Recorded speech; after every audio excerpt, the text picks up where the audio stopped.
Dears, welcome back again to the English class.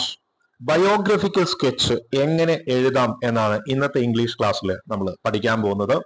ഇംഗ്ലീഷിലെ second lesson in the attic എന്ന് പറയുന്ന chapter ആണ്. വ്ലാഡിസ്ലോ Spillman എഴുതിയ ഒരു മെമ്മയർ ആയിരുന്നു നമ്മൾ അതിൽ പഠിച്ചത്. നമുക്കിവിടെ പഠിക്കാനുള്ളത് വ്ലാഡിസ്ലോ സ്പിൽമാന്റെ ബയോഗ്രാഫിക്കൽ സ്കെച്ച് ആണ്. എങ്ങനെ ഒരു ബയോഗ്രാഫിക്കൽ സ്കെച്ച് എഴുതാമെന്ന് ഇന്നത്തെ വീഡിയോയോടുകൂടി നമുക്ക് വ്യക്തമായി പഠിച്ചെടുക്കാം. നമുക്ക് ആദ്യം ചോദ്യത്തിലേക്ക് കടക്കാം. ക്വസ്റ്റ്യൻ ഇങ്ങനെയാണ് തന്നിരിക്കുന്നത്. Vladislav Spilman, a pianist and a composer, was a Polish Jew who was forced to live in the ghetto during Second World War.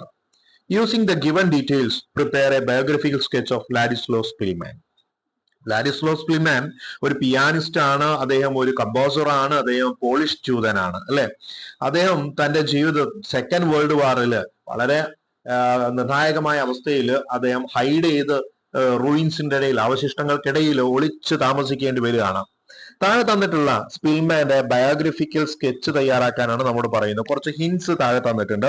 അപ്പൊ നമ്മൾ പ്രൊഫൈലൊക്കെ എഴുതി പഠിച്ച കുട്ടികളെ സംബന്ധിച്ച് വളരെ എളുപ്പത്തിൽ ഈ ബയോഗ്രഫിക്കൽ സ്കെച്ച് തയ്യാറാക്കാൻ സാധിക്കും. ആദ്യം നമ്മളോട് പറയുന്നത് എന്തൊക്കെയാണ് ഹിന്റിൽ എന്ന് നോക്കാം. ഫസ്റ്റ് നമ്മളോട് പറഞ്ഞ് ടൈറ്റിൽ എഴുതണം എന്നാണ്, ഒരു ടൈറ്റിൽ എഴുതണം എന്നാണ്. രണ്ട്, ഏർലി ലൈഫ് ആൻഡ് കരിയർ എന്ന് പറഞ്ഞിട്ട് കുറച്ച് ഡീറ്റെയിൽസ് കൊടുത്തിട്ടുണ്ട്. Early life and career. ഇതിലെ ഓരോ കോണ്ടന്റും, ഇങ്ങനെ തരുന്ന ഓരോ കണ്ടന്റും നമ്മൾ എന്തായിരിക്കണം, ഓരോ പാരഗ്രാഫ് ആയിട്ട് വേണം എഴുതാൻ. ഇപ്പൊ ടൈറ്റിൽ എഴുതി കഴിഞ്ഞാൽ പിന്നെ പാരഗ്രാഫിൽ നമ്മൾ എഴുതേണ്ടത് ഏർലി ലൈഫ് ആൻഡ് കരിയർ ആണ് ഫസ്റ്റ് പാരഗ്രാഫ്. അപ്പൊ അവിടെ എന്തെല്ലാം തന്നിട്ടുണ്ട്? Born in Sosnowiec, Poland, December 5th 1911. അദ്ദേഹം 1911 ഡിസംബർ 5 പോളണ്ടിലെ സോസ്നോയിസിൽ ജനിച്ചു എന്നവിടെ പറഞ്ഞിട്ടുണ്ട്. നെക്സ്റ്റ് അദ്ദേഹം പഠിച്ചത് സ്റ്റഡീസ്, പിയാനോ പഠിച്ചിട്ടുണ്ട്. അതുപോലെ university of music, academy of arts, ബെർലിനിലെ അക്കാദമി ഓഫ് ആർട്സിൽ അദ്ദേഹം പഠിച്ചിട്ടുണ്ട്. അപ്പൊ അദ്ദേഹത്തിന്റെ എഡ്യൂക്കേഷനും അദ്ദേഹത്തിന്റെ കരിയറും അദ്ദേഹം ജനിച്ചത് എവിടെയാണെന്നും ഈ തന്നിരിക്കുന്ന ഹിന്റിനെ നമ്മൾ പാരഗ്രാഫ് ആക്കിയിട്ട് വേണം എഴുതാൻ. സെക്കൻഡ്, രണ്ടാമത്തെ കോണ്ടന്റ് ആയിട്ട് നമുക്ക് തന്നിട്ടുള്ളത് പേഴ്സണൽ ലൈഫ് തന്നിട്ടുണ്ട്. അദ്ദേഹത്തിന്റെ പാരന്റ്സിന്റെ പേര് എന്താണ് തന്നിട്ടുണ്ട്? സാമുവൽ ആൻഡ് എസ്ട്രാ സ്പിൽമാൻ എന്ന് പറഞ്ഞിട്ടുണ്ട്. അദ്ദേഹത്തിന്റെ സ്പൗസ് എന്ന് പറഞ്ഞാൽ അതാരാ? അദ്ദേഹത്തിന്റെ ഭാര്യയുടെ പേര് തന്നിട്ട് ഹലിന ആണ് അദ്ദേഹത്തിന്റെ ഭാര്യയുടെ പേര്. ചിൽഡ്രൻ, മക്കളുടെ പേര് പറഞ്ഞിട്ടുണ്ട്. 2 sons, 2 മക്കളാണുള്ളത്. ആൻഡ്രി സെയ്സ് ആൻഡ് ക്രിസ്റ്റഫർ എന്ന് പറഞ്ഞിട്ട് 2 മക്കളാണ് തന്നിട്ടുള്ളത്. അപ്പൊ ഈ പേഴ്സണൽ ലൈഫ് നമ്മൾ എന്താക്കണം? സെക്കൻഡ് പാരഗ്രാഫ് ആയിട്ട് എഴുതണം.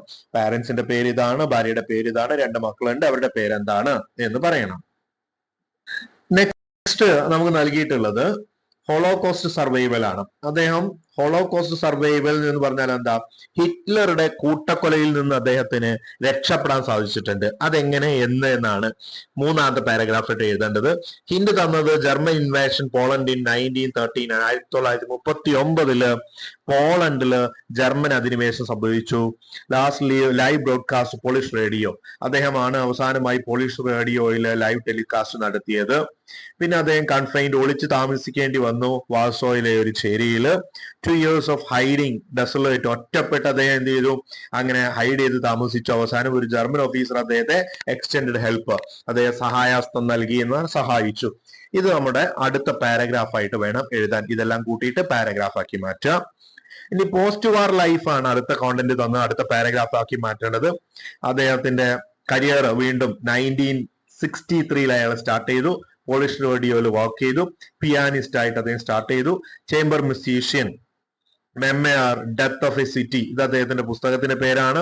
ഈ പുസ്തകത്തെ പിന്നീട് പബ്ലിഷ് ചെയ്തത് ദ പിയാനിസ്റ്റ് എന്ന പേരിൽ വീണ്ടും റീപബ്ലിക്കേഷൻ ചെയ്യുകയാണ് ചെയ്തത്. ആദ്യത്തെ the memoir death of city എഴുതിയത് 1946 പബ്ലിഷ് ചെയ്തത് എന്നാണ് പറഞ്ഞത്. ഇനി ഏറ്റവും ലാസ്റ്റ് വന്നത് അദ്ദേഹത്തിന്റെ ഡെത്ത് ആണ്. ഏറ്റവും ലാസ്റ്റ് പാരഗ്രാഫ് ആയിട്ട് എഴുതേണ്ടത് എന്താണ്? 88ാമത്തെ വയസ്സിൽ 2000 ജൂലൈ 6 അദ്ദേഹം ഈ ലോകത്തോട് വിട പറഞ്ഞു മരണമടഞ്ഞു. അപ്പൊ ഇതിൽ ഓരോ കണ്ടന്റും നമ്മൾ എന്ത് ചെയ്യണം? ഓരോ പാരഗ്രാഫ് ആക്കി മാറ്റി എഴുതണം. ഓക്കെ, അപ്പൊ നമുക്ക് ആൻസർ എഴുതി തുടങ്ങാം. ഫസ്റ്റ് നമ്മൾ എന്ത് ചെയ്യണം? ടൈറ്റിൽ കൊടുക്കണം. ടൈറ്റിൽ നമ്മൾ കൊടുത്തു. എന്താ പേര് കൊടുക്കുന്ന ടൈറ്റില്? വ്ലാഡിസ്ലോ സ്പിൽമാൻ, അല്ലെങ്കിൽ ബയോഗ്രഫി ഓഫ് വ്ലാഡിസ്ലോ സ്പിൽമാൻ എന്ന് കൊടുക്കാം. ഫസ്റ്റ് പാരഗ്രാഫ് അദ്ദേഹത്തിന്റെ ജനനത്തെ കുറിച്ചാണ്. Spillman was a Polish Jew and celebrated pianist and composer.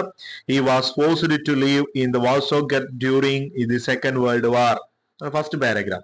Second World War, second paragraph. He was born in Sosnow, Poland on December 5, 1911. He was pursued his passion studying piano at Frederick Chopin University of Music and later at the Academy of Arts in Berlin. By 1935, he had returned to Poland and began to work as a composer for a Polish radio. He composed popular songs and orchestral work. ഇങ്ങനെ നമ്മൾ second paragraph എഴുതി. Third പാരഗ്രാഫിൽ അദ്ദേഹത്തിന്റെ personal ലൈഫിൽ ആരൊക്കെയായിരുന്നു parents, spouse, children ആണ്. His parents are Samuel and Estera Szpilman. He was married to Halina and they had two sons, Andres and Christopher. Third paragraph, his life changed by German invasion of Poland in 1939. He gave his life broadcast for Polish radio just before the station was bombed. As a Jewish man, he was confined to Warsaw Ghetto. He spent 2 years of hiding. Finally, he received help from German officer Captain William Hosenfield. Next, fifth paragraph. After the war, Spillman resumed his career in 1963 as a composer, pianist, and a chamber musician in Polish radio. His memoir was initially published in 1946 and again re-released, The Pianist. Last paragraph, he was passed away on July 6th, 2000 at the age of 88. The Pianist is still remembered as the testament to resilience and the human spirit amidst war. അപ്പൊ നമുക്ക് തന്നിരിക്കുന്ന hint ഉപയോഗിച്ച് ഓരോരോ പാരഗ്രാഫുകളാക്കാം.